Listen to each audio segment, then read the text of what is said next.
Oh, ganda. Sobra.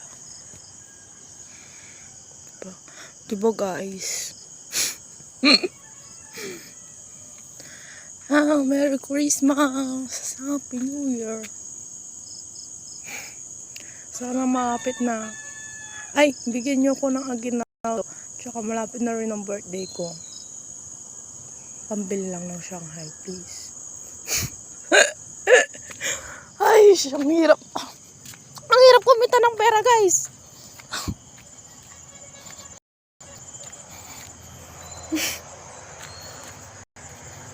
Masalo, iniwala ko ng walang-wala ng pamilya ko. Char.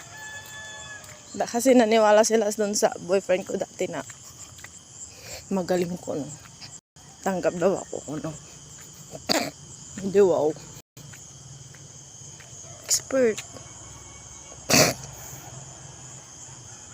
Sana masaya ka na. Okay? Huwag mo na akong guguloy na. Dahil sabi mo, hindi ka na bumabalik sa ex mo. Ba? Okay? Dahil pag pumunta ako dyan ng Mapandan, at dinala ko yung paborito kong ante, huwag kang malisyuso. Baunam.